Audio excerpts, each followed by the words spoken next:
দীর্ঘদিনের বিষণ্ণতা থেকে যখন মুক্তি মেলে না, তখন তা মানসিক রোগে পরিণত হয়। গবেষণা বলছে, জীবনের হতাশা, নিঃসঙ্গতা থেকে দেশে বাড়ছে মানসিক রোগীর সংখ্যা, সেই সঙ্গে বাড়ছে আত্মহত্যার প্রবণতা। মন খারাপ, ভালো লাগে না, মুড অফ কিংবা শরীর খারাপ এমন সমস্যা যেন নিত্যসঙ্গী। কখনো মনে হয় হাত পা জ্বালাপোড়া করছে, আবার কখনো মনে হয় বুকে ব্যথা করছে, মনে হয় একবার মরেই যাব। মানুষের এমন মনে হওয়াকে চিকিৎসা বিজ্ঞানের ভাষায় বিষণ্ণতা বলা হয়।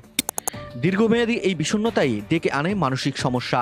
ব্যস্তময় জীবন আর প্রতিযোগিতার চাপে নিঃসঙ্গতা যখন আষ্টেপৃষ্ঠে ঘিরে ধরে, তখনই মানসিক রোগের শিকার হন মানুষ।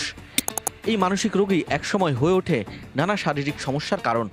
বিশেষজ্ঞরা বলছেন, মানসিক রোগের সুনির্দিষ্ট কোনো লক্ষণ নেই, তবে দুশ্চিন্তা, অনিদ্রা, বিষণ্ণতা, সূচিবায়ুর মতো বিষয় সাধারণ মানসিক অসুস্থতার লক্ষণ। জাতীয় মানসিক স্বাস্থ্য ইনস্টিটিউটের গবেষণা অনুযায়ী দেশের 18% মানুষ কোনো না কোনো মানসিক রোগে আক্রান্ত। পেশাগত হতাশা থেকে বাড়ছে আত্মহত্যার প্রবণতা। চিকিৎসকরা বলছেন, বিষণ্ণতা 2 সপ্তাহ স্থায়ী হলে চিকিৎসকদের শরণাপন্ন হওয়া প্রয়োজন।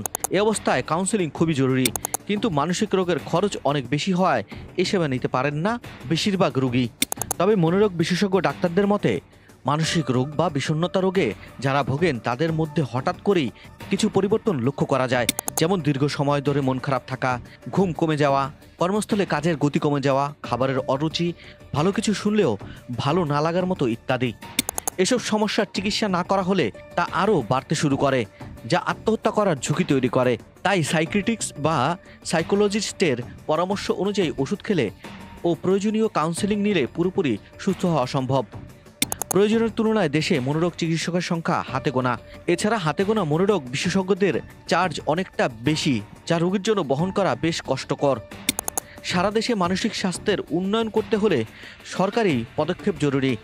যদি স্কুল কলেজে কাউন্সেলিংয়ের বিষয়টি থাকে, তা থেকেই অনেকটা সমাধানের পথ এগোবে। আপনি কি মানসিক রোগে ভুগছেন, বা আপনার সাথে কি এই ধরনের কোনো ঘটনা ঘটছে কিনা তা কমেন্টে জানাতে পারেন। একই সাথে আমাদের চ্যানেলটিকে সাবস্ক্রাইব করে আমাদের পাশে থাকুন। বেল আইকনটিতে একটি ক্লিক করে যাবেন অবশ্যই।